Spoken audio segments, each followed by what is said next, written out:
Two police cars pulled up outside Emily Carter's home just after sunrise, while the HOA president stood beside them, pointing directly at the front door. What unfolded over the next 10 minutes would leave the entire neighborhood stunned and uncover a federal rule that changed everything. Emily Carter had lived in the quiet neighborhood of Brookstone Meadows for 6 years. Her small suburban home wasn't luxurious, but was warm and welcoming. Each morning, she watered the flowers lining her walkway while neighbors passed by with their dogs, exchanging friendly waves. Her husband, Daniel Carter, worked long hours as an engineer, yet they both appreciated the calm and comfort of their peaceful street. Things started to shift when a new HOA president took charge. Karen Whitmore believed rules should be enforced exactly as written. At first, the issues were minor: a notice about the color of the mailbox, a warning regarding a garden bench near the porch. But soon, the letters grew more serious. Karen accused Emily of violating HOA policies by operating an unauthorized business from her home. Emily was confused. She wasn't running any business. She simply worked remotely for a national company, answering customer service calls from a laptop in her living room. Daniel reached out to the HOA to clarify the misunderstanding, but Karen refused to reconsider. Just 3 days later, she made a shocking decision that caught everyone off guard. She called the police and insisted that Emily be removed from the property immediately. What Karen didn't realize was that federal law was about to shut her plan down instantly. The officers approached the front door calmly. Emily opened it, looking puzzled, still holding her morning coffee. Behind them stood Karen Whitmore, gripping a folder filled with documents. She spoke first, explaining that the HOA had issued multiple violations and that Emily had refused to comply with the community's rules. According to Karen, the situation had escalated to the point where Emily should be removed. The officers listened carefully and then asked Emily if she understood the complaint. She nodded politely before explaining something Karen clearly hadn't anticipated. Emily worked from home because she had been granted a federal accommodation through her employer. A medical condition made commuting extremely difficult, so her company allowed her to perform her duties remotely. Her work required nothing more than a laptop and a headset. There were no customers visiting the home, no signs displayed outside, just quiet, routine computer work. The officers exchanged a brief glance. Karen insisted that HOA rules prohibited businesses from operating inside residential homes, but Emily calmly clarified that there was more to the situation. Then Daniel stepped outside, holding a printed document, and the tone of the entire conversation began to change. The paper referenced a federal protection Karen had completely overlooked. Daniel handed the document to one of the officers. It was an official accommodation, approval tied to federal disability law. The letter explained that Emily's remote work arrangement was a protected accommodation under federal regulations. This meant her employer had the right to allow her to work from home to support her health needs. More importantly, it clarified a crucial point. Local housing organizations and associations could not block reasonable accommodations tied to federally protected rights. The officer read the letter carefully before turning to Karen. He asked whether the HOA had reviewed any federal guidelines before issuing their demand for removal. Karen hesitated. She insisted that the HOA rules clearly banned businesses from operating within residential properties. But the officer explained something that immediately changed the direction of the situation.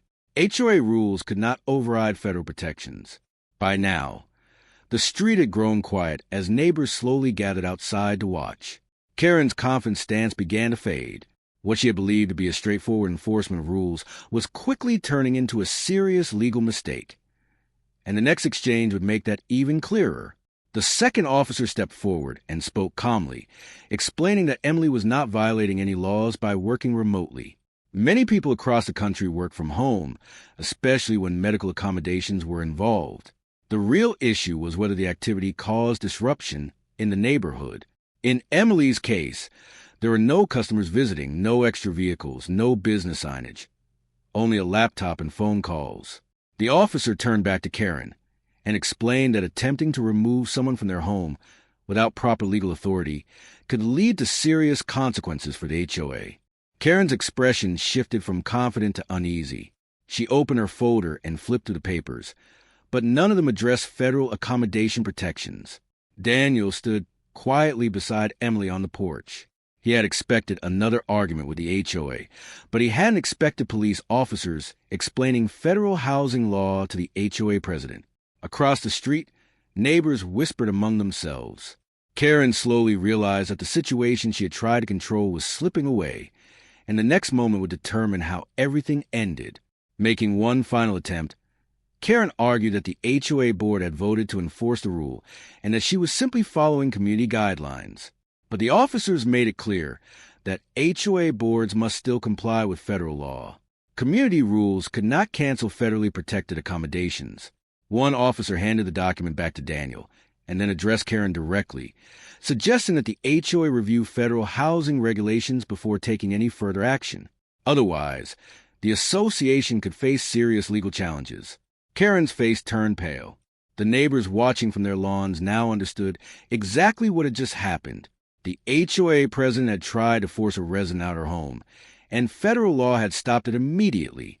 Quietly, Karen gathered her papers and, without another word, walked back to her car. The officers nodded politely to Emily and Daniel before returning to their patrol vehicles. Gradually, the street settled back into its usual calm, but the story of what had taken place spread quickly throughout the neighborhood. The next HOA meeting would become one of the most significant gatherings the community had ever seen. A week later, the Brookstone Meadows clubhouse was packed.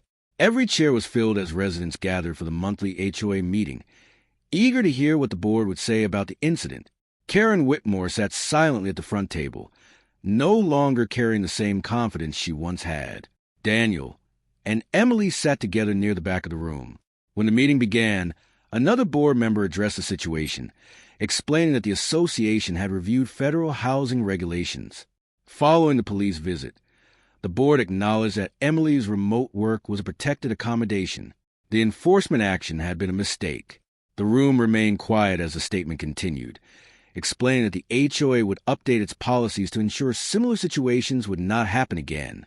Several neighbors nodded in agreement. Daniel glanced at Emily for the first time in days, noticing how relaxed she looked. What had started with threats and police cars was now ending very differently, and the final moment of the meeting would bring an unexpected sense of closure. At the end of the meeting, Karen Whitmore slowly stood up. Her voice was quieter than usual as she admitted she had acted too quickly in enforcing the rules. She acknowledged that she had not fully understood the federal protections connected to Emily's situation. The room remained calm. Several residents thanked Daniel and Emily for handling the matter respectfully. Instead of escalating the conflict into a larger legal battle, they had simply presented the facts and allowed the law to speak for itself. In the weeks that followed, the neighborhood began to change in small but meaningful ways. The HOA revised its guidelines and improved communication with residents. Emily continued working peacefully from home. Each morning, she returned to watering the flowers along her walkway, while neighbors passed by, smiling and waving just as they had before. What began as a tense conflict ended with a lesson the entire community would remember. Sometimes the strongest solutions don't come from arguments, but from understanding the rules that exist to protect everyone. And that was a final twist in this unbelievable HOA story. If you enjoyed the drama, don't forget to like, subscribe, and share your thoughts in the comments. It really helps the channel grow.